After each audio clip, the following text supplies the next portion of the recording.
So let's see question number 5b. C Limited is considering a proposal of installing a drying equipment. The equipment would involve a cash outlay of 12 lakhs and net working capital of 1,60,000. The expected life of the project is 5 years without any salvage value. So assume that C Limited is allowed to charge depreciation on straight line basis for income tax purpose. So we can calculate depreciation on straight line basis. That is, we have 12 lakhs. Here we don't have any salvage value, right? So 12 lakhs divided by 5 years, that is around 2,40,000 we will be getting. So 12 lakhs divided by 5, 2,40,000, right? So this is my depreciation per year. So estimated before tax cash inflows are given below. So we have for cash inflows for 5 years. So this is in thousands. Applicable income tax rate is 35% we have. So opportunity cost of capital 12%. So the management has determined that acceptable payback period and discounted payback period for the equipment or so if it is 3.6 years in payback period, the project is acceptable. If it goes beyond 3.6 while computing payback period, we won't accept the project. If it is in case of discounted payback period, it should be within 4.5 years. So we need to calculate payback as well as discounted payback. So we have discounted factor as well. So let's calculate payback period first. So for that we need cash flows, right? That is after cash flows, after tax cash flows we required.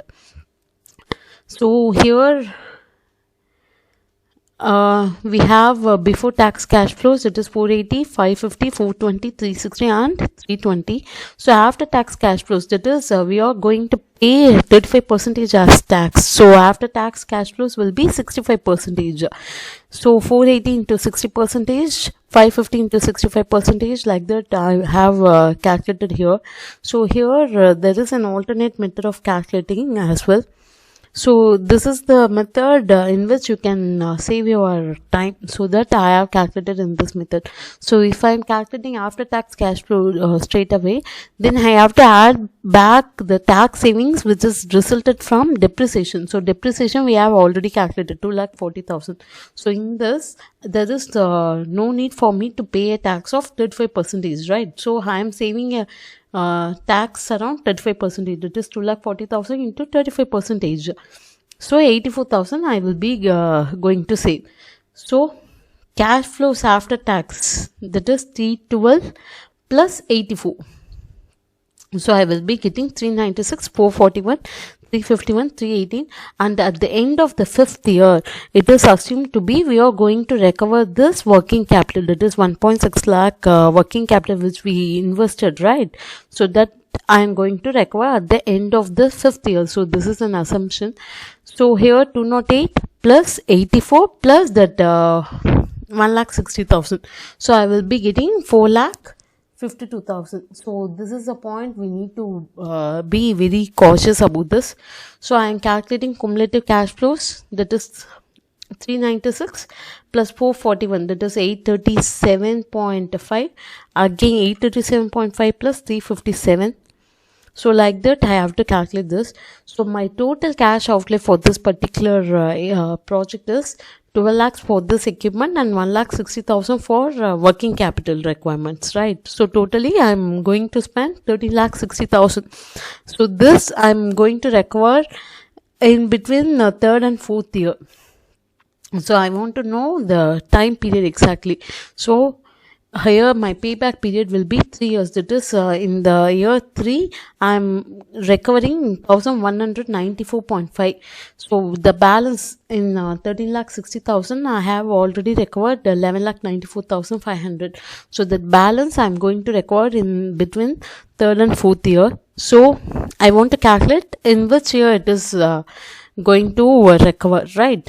So the difference, that is my outlay and the 3rd year recovered divided by, that is 3rd year cash flows, divided by my 4th year cash flows. Remember to use this formula. So that is 318 we are going to get from 3rd and 4th year. So if I'm substituting this 1360 minus 1194.5 divided by 318, I will be getting 0.52 years. That is 3 years. 3.52 years, right? That is in terms of month. If I'm calculating, that is around 6 months. So this is around 3 years and 6 months. So if it is in years, it is 3.52 years. If it is in months, this is 3 years and 6 months. So here my condition, what is the condition? If it is in case of payback, this should be 3.6 years. So this is meeting the criteria. So recommended. So this project is recommended using payback period. Now I want to calculate using discounted payback period as well.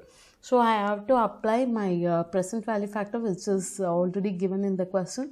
So I am calculating discounted cash flows. That is how we are calculating cash flows into present value factors. So at the end of the 5th year, I am getting a cash flows including that working capital, that is 452 into 0.567.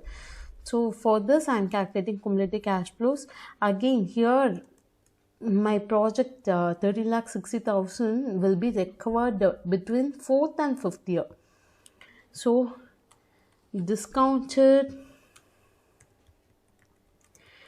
payback period will be 4 years plus this is required between 4th and 5th year, right? So my initial investment, that is 1360 minus, I have already recovered 1161.9355 in the during the year 4.